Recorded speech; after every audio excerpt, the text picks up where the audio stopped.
आप सभी लोगों का अग्निपथ एकेडमी में स्वागत है। मेरा नाम विश्वेंद्र सिंह जादव है और आप देख रहे हैं अग्निपथ एकेडमी का ऑनलाइन प्लेटफॉर्म। ना तू रुकेगा कभी, ना तू थमेगा कभी, ना तू मुड़ेगा कभी। मेरे साथ कर शपथ, कर शपथ, कर शपथ, क्योंकि यह है तेरा अग्निपथ, अग्निपथ, अग्निपथ। आप सभी लोगों का इतिहास के सत्र में स्वागत है। हमने यूरोपियों का आगमन पढ़ रहे थे। मैंने आपको बताया था हम 5 मिनट में पूरा रिवीजन करेंगे, जो 2 दिन में पढ़ा है। आप रिवीजन करिए, आप मानिए कि आप 10 मिनट में पूरा रिवीजन कर सकते हैं मेरे द्वारा पढ़ा हुआ। सबसे पहले पुर्तगाली आए,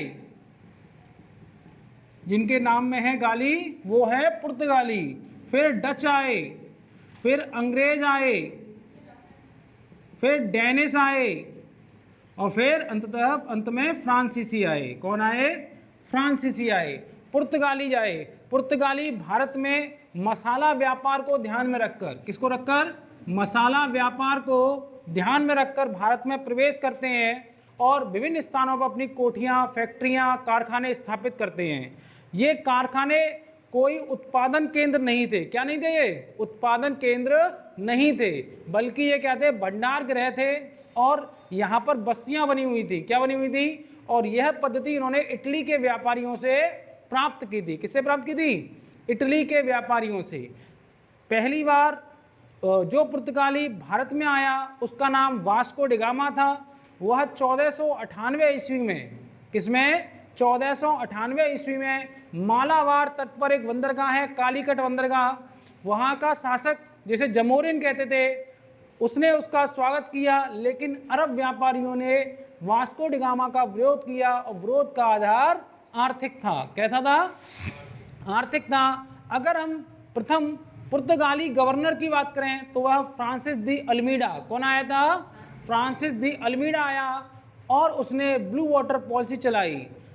ब्लू वाटर पॉलिसी चलाने का मतलब क्या था? ऐसे दुर्गों की निर्माण किया जाए जिनका उद्देश्य केवल रक्षा करना ना हो, बल्कि हिंद महासागर पर नियंत्रण स्थापित करना भी होना चाहिए।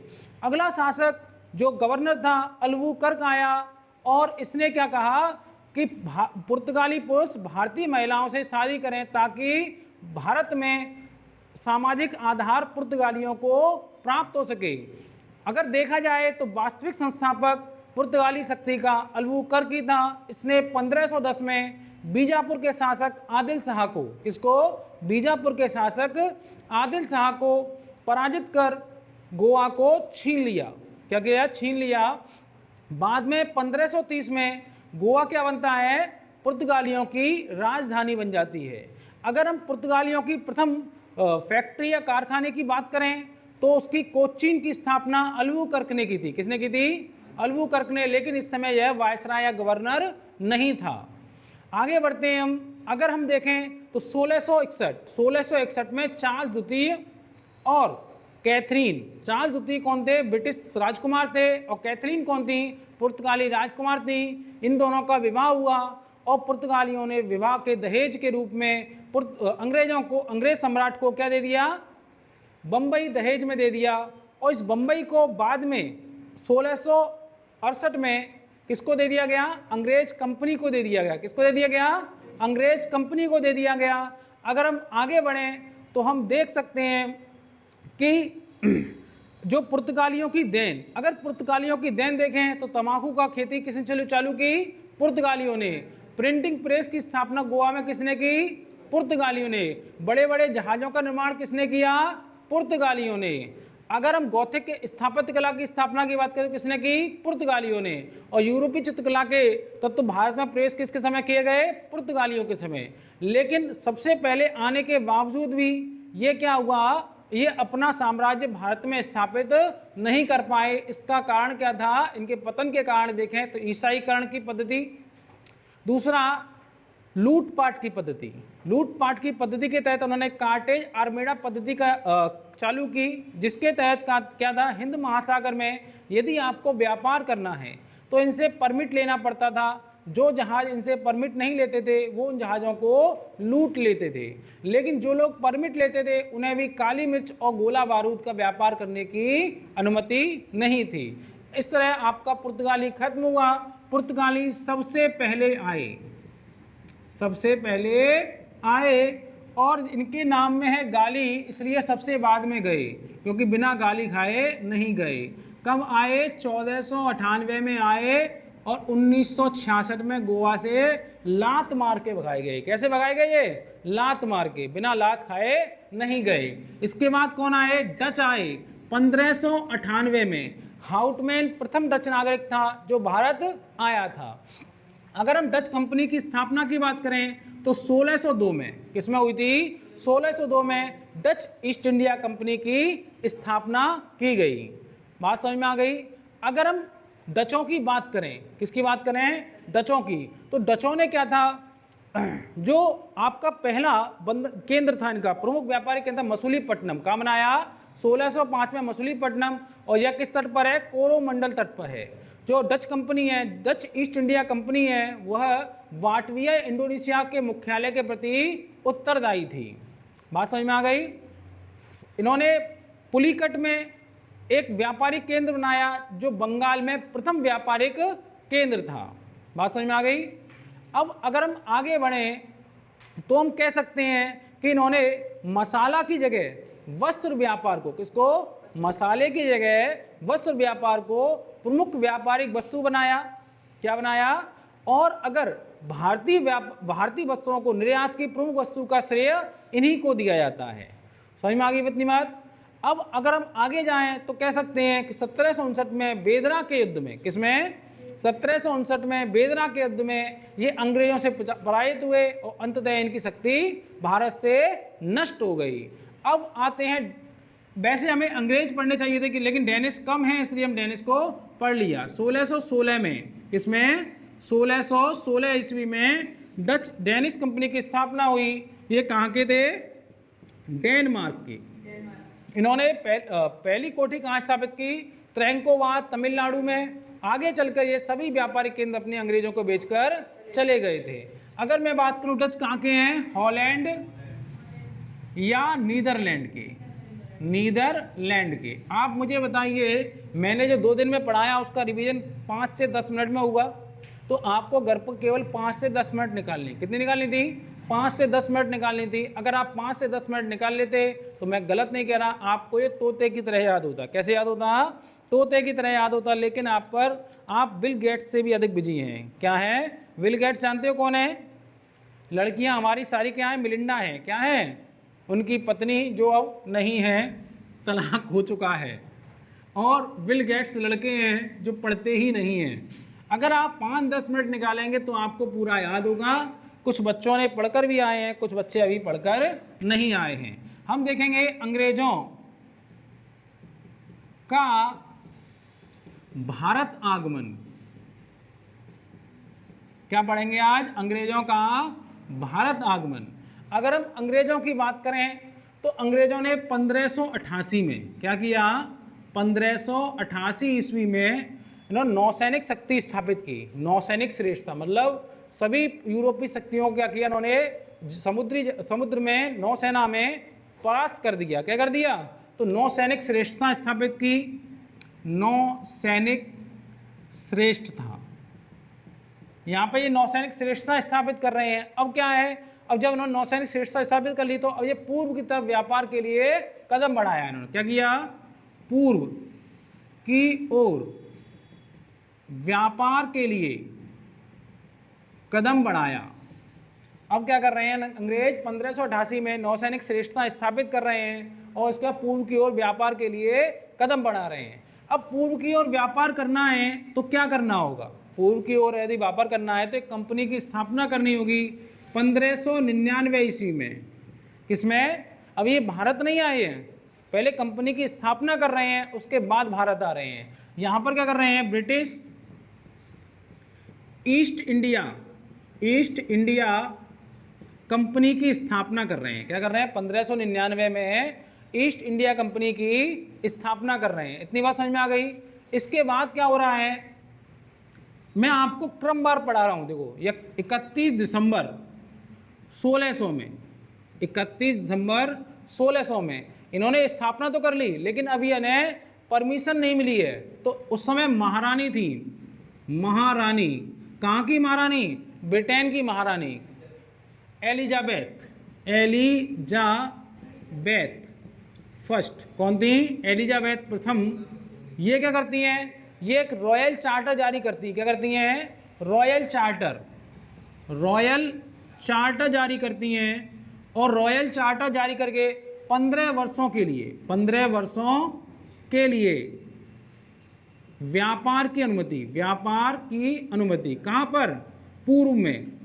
कहां के लिए? पूर्व के लिए। तो देखिए आप पुनः समझें, 1588 में नौसैनिक श्रेष्ठता स्थापित कर रहे हैं अंग्रेज, उसके पूर्व की ओर व्यापार के लिए कदम बढ़ा रहे हैं।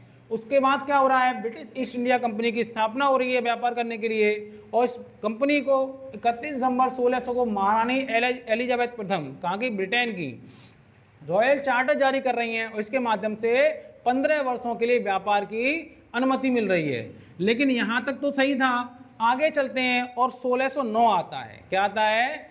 महारानी जी हट जाती हैं, मतलब ऐसा नहीं कि हटा दिया गया, मर गई थी, मरने के बाद ही हटी थी। और ब्रिटिश सम्राट जेम्स प्रथम 1609 में कौन आ जाते हैं? ब्रिटिश सम्राट जेम्स प्रथम, ब्रिटिश सम्राट जेम्स प्रथम आते हैं और ये क्या कहते हैं?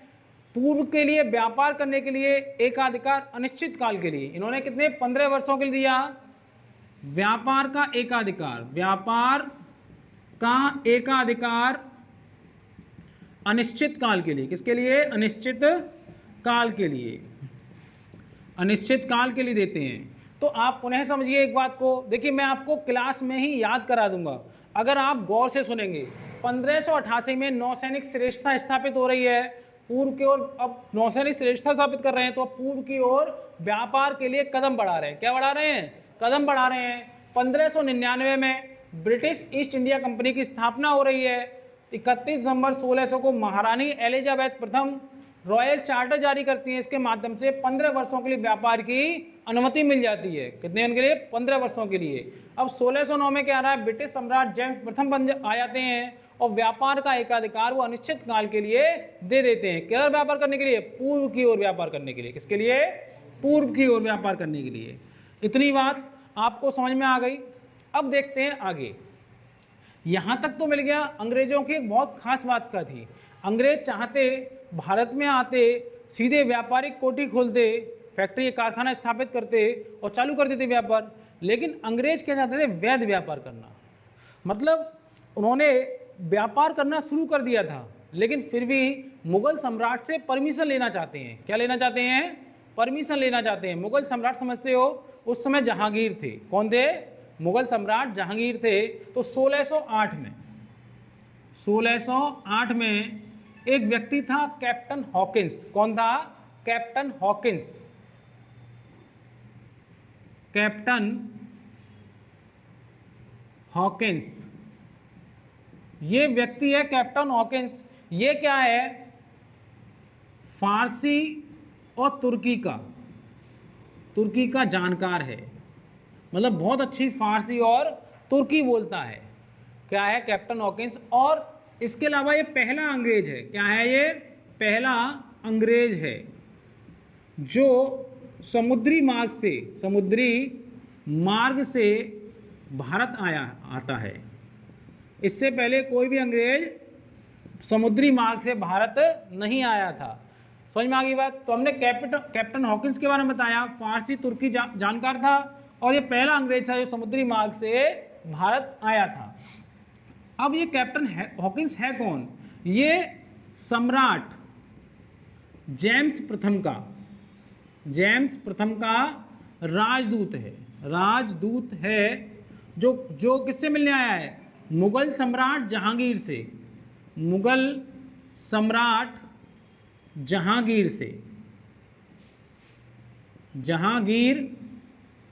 से मिलने आया है, मिलने या भेंट करने आया था। ये किससे भेंट करने आया था? मुगल सम्राट जहांगीर से भेंट करने आया था। तो अब होता क्या है, जो कैप्टन हॉकिंस है ये फारसी और तुर्की का जानकार है, तो ये करता है इससे मुगल सम्राट से फारसी भाषा में, किसमें बात करता है? ये फारसी भाषा में बात करता है। अब फारसी भाषा में ये बात करता है तो सम्राट जहांगीर इससे बहुत प्रसन्न होते हैं और ये क्या चाहता है, ये अनुमति चाहता है। क्या चाहता है? सूरत में फैक्ट्री खोलने के लिए अनुमति मांगता है। क्या मांगता है? अनुमति मांगता है। बात समझ में आ गई? लेकिन इसे अनुमति नहीं मिलती। कारण क्या था? एक तो इसका स्थानीय व्यापारी विरोध करते हैं सूरत के, और इसके अलावा पुर्तगालियों का प्रभाव अधिक था, इसलिए वो भी इसका विरोध करते हैं और इसको अनुमति नहीं मिल पाती। अंग्रेज यहाँ पर हार नहीं मानते। उसके बाद क्या होता है? 1611 क्या आती है? 1611 में एक व्यक्ति था कैप्टन वेस्ट। कौन था? कैप्टन वेस्ट था, अंग्रेज था ये क्या कहता है? स्वावलंबी। कौन है? स्वाली एक स्थान है। क्या है? स्वाली स्थान। अब यहां पर किसने विरोध किया? एक तो स्थानीय व्यापारी ने विरोध किया, उनका तो कुछ का नहीं, एक पुर्तगालियों ने विरोध किया था। तो 1611 में क्या करता है? कैप्टन वेस्ट स्वाली स्थान पर पुर्तगालियों को पराजित करता है, पुर्तगाली जहाजों को पराजित कर देता है। अब जो पुर्तगाली यहाँ पर विरोध कर रहे हैं सम्राट के यहाँ, अब विरोध कर नहीं पाएंगे। और ये क्या व्यक्ति जो है ये बड़ा प्रसन्न है अब कैप्टन वेस्ट से कि यार तुमने तो पुर्तगालियों को पराजित कर दिया। वो पुर्तगाली इसमें बहुत ताकतवर माने जाते हैं समुद्र में, और इसने धुआं कर दिया पुर्तगालियों का। समझ में आ गया? क्या कर दिया? धुआं कर दिया। इससे प्रसन्न हुआ। इसी बीच क्या होता है? एक व्यक्ति भेजा जाता है, उसका नाम था सर टॉम्स रो। कौन? अब मुगल सम्राट प्रसन्न है इससे। अब 1615 आती है, कौन आता है? सर टॉम्स रो। सर टॉम्स रो आता है। ये क्या था? ब्रिटिश सम्राट का राजदूत बनकर, ब्रिटिश सम्राट का राजदूत। ये क्यों आया था? सूरत में फैक्ट्री खोलने के लिए। किसके लिए आया था? सूरत में फैक्ट्री खोलने के लिए। अब इसे क्या होगा? अब पुर्तगाली विरोध कर रहे हैं क्या? पुर्तगाली तो खत्म, धुआं हो गए, तो अब इसका विरोध नहीं होता और ऐसे क्या होती है? सूरत में फैक्ट्री खोलने की अनुमति मिल जाती है। तो आप लिख सकते हैं सूरत में फैक्ट्री खोलने की क्या मिलेगी? सूरत में फैक्ट्री खोलने की अनुमति मिल जाती है। देखिए आप लोग एक चीज देखिए, अंग्रेज आ रहे हैं और चाहते तो ऐसी फैक्ट्री खोल सकते थे, लेकिन देखो ना तो पुर्तगालियों किसी से परमिशन ली, ना ही डचों ने किसी से परमिशन ली, ना डेनिश ने ली, लेकिन ये कर रहे हैं परमिशन ले रहे हैं क्योंकि तरीके से काम करते थे। व्यापार तो पहले भी कर रहे होंगे ये जरूरत से, फिर भी परमिशन ले रहे हैं। क्यों ले रहे हैं? जिससे वैध बन सकें। क्या बन सकें? ये वैध बन सकें। ऐसी ही योजनाओं के कारण अंग्रेज आगे सफल हो जाते हैं। इतनी बात आपको समझ में आ गई? तो मैं आपको पुनः एक बार फिर समझा देता हूं। देखिए 1588 में क्या हो रहा है? ये नौसैनिक श्रेष्ठता स्थापित कर रहे हैं और पूर्व की ओर व्यापार के लिए कदम बढ़ा रहे हैं। 1599 ब्रिटिश ईस्ट इंडिया कंपनी की स्थापना होती है। आप लिख लेना स्थापना होती है। 31 नवंबर 1600 को महारानी एलिजाबेथ प्रथम रॉयल चार्टर एक्ट जारी करती हैं। उन्हें 15 वर्षों के लिए पूर्व से व्यापार करने की अनुमति मिल जाती है। 1609 में क्या होता है? ब्रिटिश सम्राट जेम्स प्रथम व्यापार का एकाधिकार अनिश्चित काल के लिए कंपनी को दे देते हैं। आगे अगर देखें 1608 में क्या होता है? कैप्टन हॉकिंस जो क्या था? फारसी तुर्की का जानकार था और पहला अंग्रेज था जो समुद्री मार्ग से भारत आया था। कैप्टन हॉकिंस क्या है? सम्राट जेम्स प्रथम का राजदूत बनकर मुगल सम्राट जहांगीर के दरबार में आता है। कहाँ आता है? और फारसी भाषा में बात करता है और सूरत में फैक्ट्री खोलने की अनुमति मांगता है, लेकिन स्थानीय व्यापारियों और पुर्तगालियों के विरोध के कारण इसे अनुमति नहीं मिल पाती। 1611 में कैप्टन वेस्ट स्वावलंबी नामक स्थान पर पुर्तगाली जहाजी बेड़े को पराजित करते हैं। पराजित होने के बाद जहांगीर बहुत प्रसन्न होता है, बहुत प्रभावित होता है। आगे क्या होता है? 1615 सर टॉम्स रो ब्रिटिश सम्राट का राजदूत था, वह जहांगीर के दरबार में आता है और सूरत में फैक्ट्री खोलने की अनुमति उसे मिल जाती है। इतनी बात समझ में आ गई आपके? अब जो सूरत में फैक्ट्री खुली है, तो अब आपसे कोई पूछ ले अंग्रेजों ने प्रथम फैक्ट्री कहां खोली, तो कहां खोली? ये क्या है? प्रथम फैक्ट्री किसकी? अंग्रेजों की। अब आपसे कोई पूछ ले कि यूरोपियों ने, किस यूरोपीय शक्ति ने सूरत में प्रथम फैक्ट्री खोली थी, मतलब सारे यूरोपियों में, तब भी क्या होगा, अंग्रेज ही होंगे। ये यूरोपियों में ही प्रथम है, मतलब केवल अंग्रेज ही की प्रथम नहीं है, इससे पहले किसी यूरोपीय शक्ति ने, पुर्तगाली विरोध जरूर कर रहे थे, लेकिन उन्होंने क्या किया था, उन्होंने फैक्ट्री कभी सूरत में नहीं खोली, इनके बाद ही फैक्ट्री वो सूरत में खोलते हैं। प्रथम फैक्ट्री कौन खोली, अंग्रेजों ने खोली, जो अंग्रेजों की प्रथम होने के साथ साथ क्या था, यूरोपियों की भी प्रथम थी। इतनी बात समझ में आ गई। आगे हम देखते हैं कहां दिक्कत आ रही है। ये सर टॉम्स रो, ब्रिटिश सम्राट का राजदूत, मैं बोलता रहा हूं, सर टॉम्स रो ब्रिटिश सम्राट का राजदूत, ठीक है। अब बाकी दो बार पहुंच गया।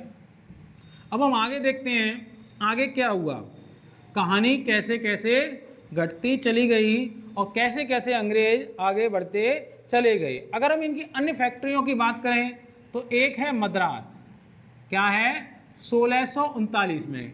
मद्रास में कब खोली, 1639 में। हुगली में 1651 में। कब खोली, हुगली में 1651 में। कभी कभी पेपर में पूछ लेते हैं, ज़्यादा इंपॉर्टेंट नहीं होती हैं, फिर भी आप लिख सकते हैं। उड़ीसा के बालासोर में। कहाँ पे खोली, उड़ीसा के बालासोर में।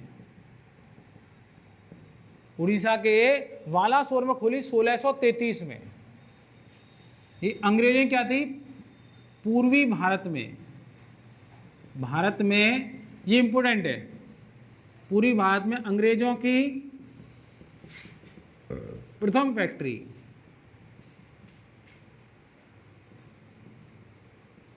समझ में आ गया, अंग्रेजों की पूरी भारत में प्रथम फैक्ट्री थी। इतनी बात समझ में आ गई। अब मैंने आपको एक चीज सिखा दी थी, वो था 1661 की कहानी। चार्ल्स द्वितीय राजकुमार अंग्रेजों के, कैथलीन राजकुमारी पुर्तगालियों की, दोनों की शादी हुई और बंबई मिली। क्या मिला, बंबई मिला। तो अगर हम बंबई में फैक्ट्री का खोली इन्होंने, अब मुझे बताओ बंबई फैक्ट्री 1661 में खोली या 1668 में खोली। 1661 में दहेज में मिला बंबई, किसको, चार्ल्स द्वितीय को। किसको मिला, लेकिन कंपनी को कब मिल रहा है, 1668 में। कब मिल रहा है, तो क्या आएगा, 1668। भटक नहीं जाना। अब मुझे बताओ कंपनी को बंबई किससे मिला था, अंग्रेजों से या पुर्तगालियों से, अंग्रेजों से। गलत नहीं करोगे, ठीक है। तो आगे बढ़े। अगर हम बात करें, अब यहां तक पहुंच गए, 1686 की अगर बात करें तो यहां पर देखिए, यहां पर जहांगीर शासक है। अब यहां पर कौन है, मुगल सम्राट कौन है, मुगल सम्राट औरंगजेब है। कौन है यहां पर, औरंगजेब। मुगल सम्राट कौन है यहां पर, औरंगजेब है। एक हुगली है, हुगली शहर है, हुगली शहर क्या है, हुगली। 1689 में हुगली को किसने लूट लिया, अंग्रेजों ने लूट लिया। अंग्रेजों ने लूटा। अब आप समझो मुगल सम्राट का हो गया मूड खराब, इसको लूट लिया, अंग्रेजों क्या हो गया, मूड खराब हो गया। औरंगजेब ने सेना भेजी, मुगल सेना भेजी और इनको सूरत से भगाया, मसूलीपट्टनम से भगाया, स्वयं विशाखापट्टनम से भगाया। अब त्राहीमाम मचे, अंग्रेज बेचारे कहीं नहीं, जहां अंग्रेज दिखे वहां मुगल सेना तलवार लेके पहुंच जाए, क्योंकि ये बहुत शक्तिशाली सम्राट था, क्रूर था, बहुत सारे इसने अत्याचार किए, लेकिन शक्तिशाली था। और इसका मूड खराब करोगे तो क्या होगा, अंग्रेजों का मूड खराब हो जाएगा। भाई साहब, इस अंग्रेजों को माफी मांगनी पड़ी, इससे 1.5 लाख का हर्जाना देना पड़ा। फिर इसको क्या कर दिया औरंगजेब ने, इनके जितने फैक्ट्रियां थी वो वापस कर दी। इसका कारण क्या था, ये औरंगजेब एक बुद्धिमान सम्राट भी था, मतलब क्रूर था। क्रूर ये नहीं होता कि बुद्धिमान नहीं होते, रावण भी क्रूर था लेकिन बुद्धिमान भी था। तो औरंगजेब को पता था कि जो हमारे स्थानीय व्यापारी हैं उनसे अंग्रेजों को फायदा, अंग्रेजों ने उनको फायदा देते हैं। दूसरा, अंग्रेज समुद्र में बहुत ताकतवर हैं, इसलिए हो सकता है कि भारतीय जहाजों को लूट सकें, इसलिए इसने वापस कर दिया और 1.5 लाख का हर्जाना दिया और इनसे माफी मंगवाई। क्या मंगवाई, माफी मंगवाई। कैप्टन वेस्ट करके एक व्यक्ति था, उसको इस समय निष्कासित कर दिया था, इतना जरूरी नहीं है, तो पुनः बराबर का अधिकार दे दिया। यहां से कहानी बदलती है। एक अब आती है 1698। क्या आता है? 1698।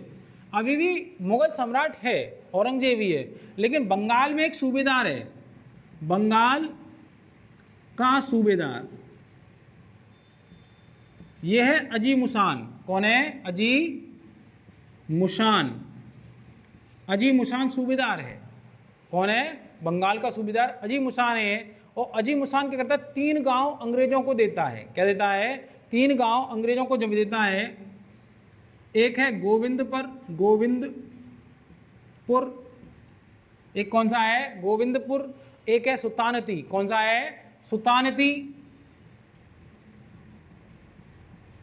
और एक है आपका कालीकाता। क्या है? कालीकाता। कालीकाता। ये क्या है? 3 गांव हैं। क्या है? 3 गांव। किससे मिलते हैं ऐसे? अजी मुसान से। किससे मिलते हैं? अजी मुसान से 3 गांव मिलते हैं, और इन तीनों गांव को मिलाकर क्या बनाया जाता है? कोलकाता का निर्माण किया जाता है। क्या किया जाता है? यहां पर एक तो फोर्ट विलियम्स, फोर्ट समझते हो ना? किला, किला का नाम क्या है? फोर्ट विलियम्स बनाया जाता है। और कोलकाता की, पहले कलकत्ता लिख लो, कलकत्ते बोलते थे, कलकत्ता की नींव रखी जाती है। क्या रखी जाती है? और कलकत्ता की नींव रखने वाला व्यक्ति कौन था? जॉब चारनॉक। कौन था? जॉब चारनॉक। नींव कौन रखता है? जॉब चारनॉक इसकी नींव रखता है। कौन रखता है? जॉब चारनॉक। कह सकते हैं कि कलकत्ता का संस्थापक कौन था? जॉब चारनॉक। क्वेश्चन आएगा, इंपोर्टेंट क्वेश्चन है, कौन रहता है? जॉब चारनॉक। अगर हम इसके प्रथम प्रेसिडेंट की बात करें, कलकत्ता के प्रथम प्रेसिडेंट कौन था? प्रेसिडेंट, प्रथम प्रेसिडेंट था, वो था आयर। कौन था? आयर। पूरा नाम है इसका वैसे क्या नाम था? Charles Eyre. Charles Eyre. Charles Eyre का कहता है इसकी नींव रखता है। इस प्रकार कलकत्ता की नींव रखी जाती है। इतनी बात समझ में आ गई आप लोगों के? अगर हम आगे देखें, अगर हम आगे जाएं तो 1707 आता है। 1707 अंग्रेजों के लिए बड़ा ही इंपोर्टेंट है। एक शासक था फर्रुखसियर। कौन था? फर्रुखसियर। ये क्या है? मुगल सम्राट है। मुगल सम्राट, ये मुगल सम्राट है फर्रुखसियर। तो फर्रुखसियर क्या होता है? बीमार पड़ जाता है। क्या होता है? बीमार पड़ जाता है। और एक डॉक्टर थे विलियम हैमिल्टन, कंपनी के डॉक्टर थे विलियम हैमिल्टन, इसका सही इलाज कर देते हैं। ये पगला जाता है। क्या होता है? ये पगला जाता है। जो अंग्रेज बहुत अच्छे हैं, अंग्रेज बहुत अच्छे हैं। ये लंपट मूर्ख भी कहा जाता है इसे, इसका नाम लंपट मूर्ख, वास्तव में लंपट मूर्ख नाम है इसका। समझ में आ गया? तो फर्रुखसियर पगला जाता है, इसका इलाज करता है, और ये खुश होता है। और क्या करता है? बंगाल में निःशुल्क व्यापार की अनुमति दे देता है। केवल किस पर? 3000 वार्षिक कर पर। कितने पर? 3000 वार्षिक कर पर। मतलब आपको कोई चुंगी नहीं देनी, कोई माल का किराया नहीं देना, कुछ नहीं देना। आप हमें 3000 रुपये वार्षिक कर दे दो, आप कितना भी कमाओ। अंग्रेजों ने इस चीज का बहुत फायदा उठाया। स्थानीय व्यापारियों से टैक्स लगता था। भाई इन पे तो टैक्स नहीं लग रहा था, लेकिन बंगाल में स्थानीय व्यापारी टैक्स लगता था। ये क्या करते अंग्रेज? अपना माल बोलकर उसको अंदर ले आते, और स्थानीय व्यापारी से क्या लेते? पैसा लेते। अंग्रेज जो यूरोपीय अन्य कंपनियां थी उनसे ही पैसा लेते। मतलब ये टैक्स लेने लगे। इनको केवल व्यापार करने का अधिकार मिला था, उसका फायदा उठा के करने लगे, टैक्स लेने लगे। इसलिए इसे लंपट मूर्ख कहते हैं। समझ में आ गया? और इसे ही अंग्रेजों का कंपनी का मैग्ना कार्टा क्या कहा गया?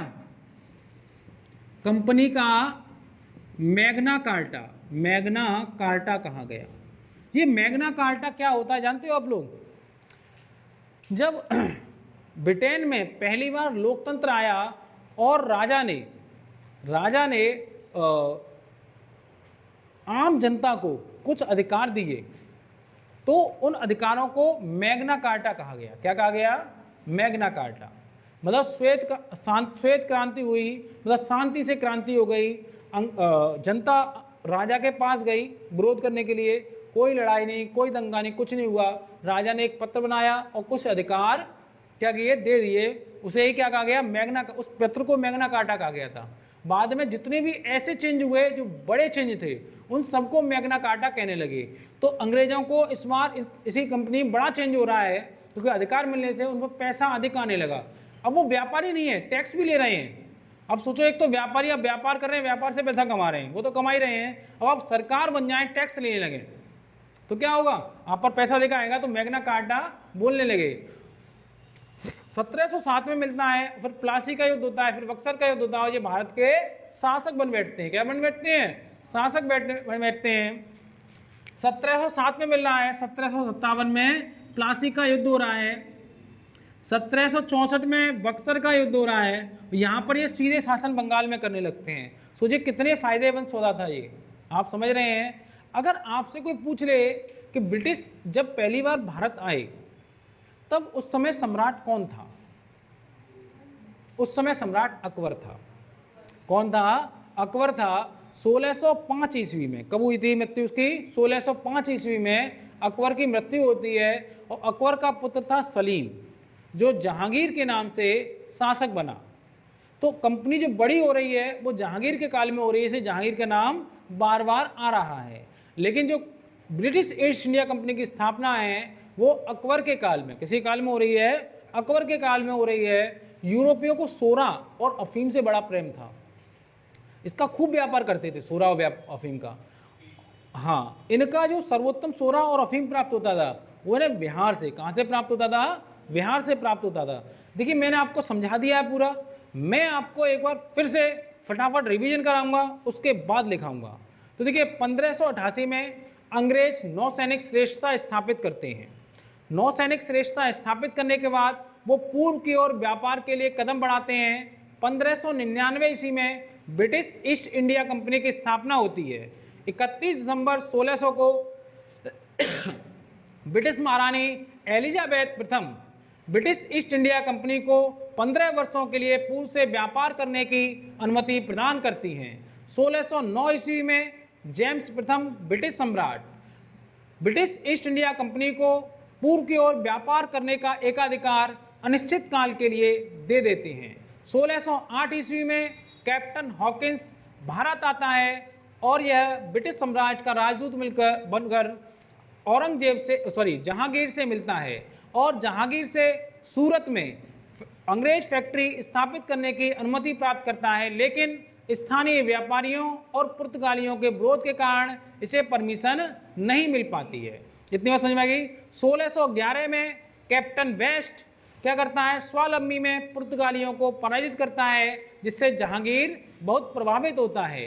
1615 ईस्वी में सर टॉमस रो, जो ब्रिटिश सम्राट का राजदूत था, जहांगीर से मिलता है और जहांगीर से मिलने के बाद सूरत में फैक्ट्री स्थापित करने की अनुमति प्राप्त कर लेता है। इस प्रकार अंग्रेजों की सूरत में पहली फैक्ट्री स्थापित होती है। यह केवल अंग्रेजों की ही पहली फैक्ट्री नहीं थी, बल्कि यह यूरोपियों में भी प्रथम थी। इसके बाद मद्रास में 1639 में, इसके बाद हुगली में 1651 में, उड़ीसा के बालासोर में 1633 में स्थापित होती है और 1668 में बंबई इन्हें प्राप्त होता है। अगर हम 1686 की बात करें, 1686 में मुगल सम्राट औरंगजेब था। औरंगजेब के समय अंग्रेज हुगली को लूटते हैं, तो अंग्रेजों और मुगल सेना के बीच संघर्ष होता है। मुगल सेना अंग्रेजों को न केवल हुगली से बल्कि सूरत से, मसूलीपट्टनम से, विशाखापट्टनम से भी खदेड़ देती है। लेकिन माफी मांगने के बाद और 1.5 लाख रुपए का हर्जाना देने के बाद पुनः इन्हें व्यापार करने की अनुमति मिल जाती है। 1698 में आती है। 1698 में बंगाल का सूबेदार अजीम उसान था। अजीम उसान अंग्रेजों को 3 गांव की जमींदारी देता है, गोविंदपुर, सुतानती और कोलिकाता। इन तीनों को मिलाकर कोलकाता की नींव रखी जाती है और यहाँ पर फोर्ट विलियम्स बनाया जाता है। कोलकाता की नींव जिसने रखी उसका नाम था जॉर्ज चारनॉक। कौन था? जॉर्ज चारनॉक था। प्रथम प्रेसिडेंट था चार्ल्स आयर। कौन था? चार्ल्स आयर था। 1700 सॉरी यहां पर आप ध्यान रखना थोड़ा गलत हो गया, 1717 है, ठीक है, 1707 नहीं 1717 है।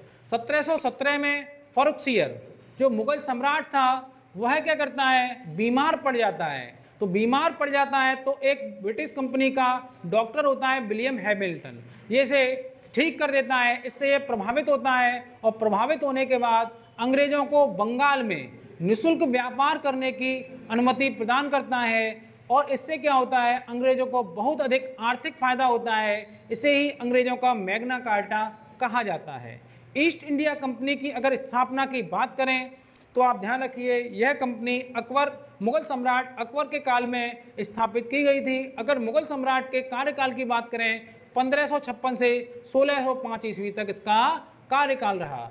यूरोपियों को जो सोरा और अफीम, सर्वोत्तम सोरा और अफीम कहां से प्राप्त होता था? ये बिहार से। कहां से प्राप्त होता था? बिहार से प्राप्त होता था। आपको याद हो गया होगा। अब मैं आपको लिखाता हूं, यदि आपको मेरे क्लास नोट्स चाहिए तो आप मुझे व्हाट्सएप पर डीएम करें। मेरा मोबाइल नंबर है 9149282639। इसके अलावा आप मुझे इंस्टाग्राम पर फॉलो कर सकते हैं विश्वेन सिंह 143। इसके अलावा यूट्यूब में जहां कमेंट सेशन होता है आप वहां कमेंट करके अपना मोबाइल नंबर छोड़ दें, हम आपको क्लास नोट्स व्हाट्सएप कर देंगे। मैं आपको पुनः एक बार रिवीजन करा दे रहा हूं और आप मेरे साथ इस रिवीजन को दोहराएंगे। बताइए, अंग्रेजों ने नौसैनिक श्रेष्ठता कब स्थापित की? अंग्रेजों ने नौसैनिक श्रेष्ठता कब स्थापित की? 1588 में। कब स्थापित की? ईस्ट इंडिया कंपनी की स्थापना कब हुई? 1599 में। कब हुई? 1599 में। ब्रिटिश महारानी एलिजाबेथ प्रथम ने 15 वर्षों के लिए ब्रिटिश ईस्ट इंडिया कंपनी को पूर्व से व्यापार करने की अनुमति कब प्रदान की? 31 दिसंबर 1600 को। कब प्रदान की? 31 दिसंबर 1600 को। अगला क्वेश्चन, ब्रिटिश सम्राट जेम्स प्रथम ने ब्रिटिश ईस्ट इंडिया कंपनी को पूर्व से व्यापार के का एकाधिकार अनिश्चित काल के लिए कब बढ़ा दिया? 1609 में। कैप्टन हॉकिंस किसका दूत था? ब्रिटिश सम्राट का। किसका दूत था? और यह जहांगीर से कब मिलने आया? 1608 में। क्यों मिलने आया था? सूरत में फैक्ट्री स्थापित करने के लिए। क्या इसे अनुमति मिली? क्यों नहीं मिली? पुर्तगाली और स्थानीय व्यापारियों के विरोध के कारण। अब बताइए, कैप्टन वेस्ट ने पुर्तगालियों को कब पराजित किया? 1611 ईस्वी में। कब किया? कहां पर पराजित किया? स्वाली नामक स्थान पर। अब मुझे बताइए, 1615 में जहांगीर से, मुगल सम्राट जहांगीर से कौन मिलने आया? Sir Thomas Roe. कौन मिलने आया? Sir Thomas Roe. यह ब्रिटिश सम्राट का राजदूत था। क्यों मिलने आया? सूरत में कंपनी स्थापित करने के लिए। क्या उसे अनुमति मिली? उसे अनुमति मिल गई। अब मुझे बताइए, 1698 में बंगाल का सूबेदार कौन था? अजी मुसान। कौन था? अजी मुसान ने अंग्रेजों को 3 गांव की जमींदारी दी। वो कौन कौन से थे? गोविंदपुर, सुल्तानती और कोलिकाता। इन तीनों को मिलाकर कलकत्ता शहर की नींव किसने रखी? सर जॉब चारनॉक ने। किसने? सर जॉब चारनॉक ने रखी। सर जॉब चारनॉक ने। और यहां पर कौन सा किला बनाया गया? फोर्ट विलियम्स बनाया गया। ये बताइए, कलकत्ता शहर के प्रथम प्रेसिडेंट कौन थे? Charles Eyre. कौन थे? चार्ल्स आयर थे। अब बताइए, 1717 में मुगल सम्राट फर्रुखसियर ने अंग्रेजों को क्या प्रदान किया? क्यों प्रदान किया? किसके लिए? बंगाल में निःशुल्क व्यापार करने के लिए। और इसे क्या कहते हैं? अंग्रेजों का मैग्ना कार्टा कहते हैं। ब्रिटिश ईस्ट इंडिया कंपनी की स्थापना जब हुई उस समय भारत का मुगल सम्राट कौन था? अकबर। यूरोपियों को सर्वोत्तम सोना और अफीम कहां से प्राप्त होता था? बिहार से। इसका मतलब मैंने आपका 3 बार रिवीजन करा दिया, अब आपकी जिम्मेदारी बनती है आप इसे एक बार कल देख कर आए। मेरा नाम विश्वेंद्र सिंह जादौन और आप देख रहे थे अग्निपथ एकेडमी का ऑनलाइन प्लेटफॉर्म। आप लोगों ने आज सीखा अंग्रेजों का आगमन, कल हम फ्रांसीसियों का आगमन और उनके युद्धों को समझेंगे। मैं आपसे उम्मीद करता हूं कि आपको मेरा वीडियो पसंद आ रहा होगा। यदि पसंद आता है तो उसे लाइक करें, शेयर करें, उस पर कमेंट करना ना भूलें। साथ ही साथ मेरे चैनल को सब्सक्राइब करना भी ना भूलें। आप सदैव खुश रहें, स्वस्थ रहें, हंसते मुस्कुराते रहें, बड़े और बुजुर्गों का सम्मान करना सीखें, गुरुओं का आदर करना सीखें, आसपास सफाई रखें, वनस्पतियों की रक्षा करें, पेड़ पौधों की भी रक्षा करें, जानवरों पर दया करें और देखते रहें अग्निपथ एकेडमी का ऑनलाइन प्लेटफॉर्म। जय हिंद, जय भारत, वंदे मातरम।